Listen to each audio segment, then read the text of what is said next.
रामधन हिर के द्वार पर एक साधु आकर बोला, बच्चा तेरा कल्याण हो, कुछ साधु पर श्रद्धा कर। रामधन ने जाकर स्त्री से कहा, साधु द्वार पर आए हैं, उन्हें कुछ दे दें। स्त्री बर्तन मांज रही थी और इस घोर चिंता में मग्न थी कि आज भोजन क्या बनेगा। घर में अनाज का एक दाना भी न था। चैत का महीना था, किंतु यहाँ दोपहर ही को अंधकार छा गया था। उपज सारी की सारी खलिहान से उठ गई। आधी महाजन ने ले ली, आधी जमींदार के प्यादों ने वसूल की। भूसा बेचा तो बैल के व्यापारी से गला छूटा। बस थोड़ी सी गांठ अपने हिस्से में आई, उसी को पीट पीट कर एक मन भर दाना निकाला था। किसी तरह चैत का महीना पार हुआ। अब आगे क्या होगा, क्या बैल खाएंगे, क्या घर के प्राणी खाएंगे, यह ईश्वर ही जाने। पर द्वार पर साधु आ गया है, उसे निराश कैसे लौटाएं। अपने दिल में क्या कहेगा। स्त्री ने कहा, क्या दे दूं, कुछ तो रहा नहीं। रामधन जा देख तो मटके में कुछ आटा वाटा मिल जाए तो ले आ।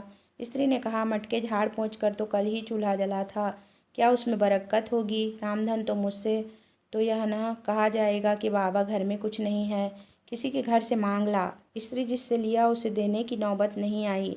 अब और किस मुंह से मांगूं। रामधन देवताओं के लिए कुछ अगवा निकाला है ना।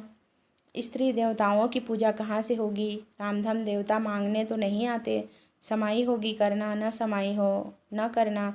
स्त्री, अरे तो कुछ और अंगवा भी, पंसेरी, 2 पंसेरी है, बहुत होगा तो आध सेर। इसके बाद क्या फिर कोई साधु न आएगा, उसे तो जवाब देना ही पड़ेगा।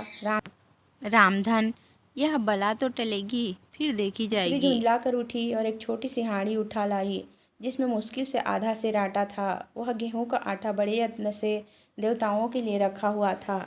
रामधन कुछ देर तक सोचता रहा, तब आटा एक कटोरे में रख कर बाहर आया और साधु की झोली में डाल दिया। महात्मा ने आटा लेकर कहा, बच्चा, अब तो साधु आज यहीं रमेंगे, कुछ थोड़ी सी दाल दे तो साधु का भोग लग जाए। रामधन ने फिर आकर स्त्री से कहा, संयोग से दाल घर में थी। रामधन ने दाल नमक उपले जुटा दिए, फिर कुएं से पानी खींच लाया। साधु ने बड़ी विधि से बाटियां बनाई, दाल पकाई और आलू झोली में से निकाल कर भुर्ता बनाया। जब सब सामग्री तैयार हो गई तो रामधन से बोला, बच्चा, भगवान के भोग के लिए कौड़ी भर घी चाहिए। रसोई पवित्र न होगी तो भोग कैसे लगेगा। रामधन, बाबा जी, घी तो घर में न होगा। साधु, बच्चा, भगवान का दिया तेरे पास बहुत है, ऐसी बातें न कह।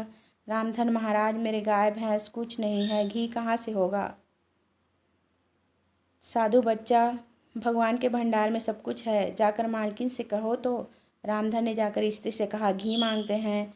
मांगने को भीख, पर घी बिना कौर नहीं घसता। स्त्री, तो इसी दाल में से थोड़ी लेकर बनिए कि यहाँ से ला दो। जब सब किया है तो इतने के लिए उन्हें क्यों नाराज करते हो। घी आ गया। साधु जी ने ठाकुर जी की पिंडी निकाली, घंटी बजाई और भोग लगाने बैठे। खूब तन कर खाया, फिर पेट भर पर हाथ फेरते हुए द्वार पर लेट गए। थाली बटली और कलछुली द्वार पर रामधन घर में मांजने के लिए उठा ले गया। उस रात रामधन के घर चूल्हा नहीं जला, खाली दाल पकाकर ही पी ली। रामधन लेटा तो सोच रहा था, मुझसे तो यही अच्छे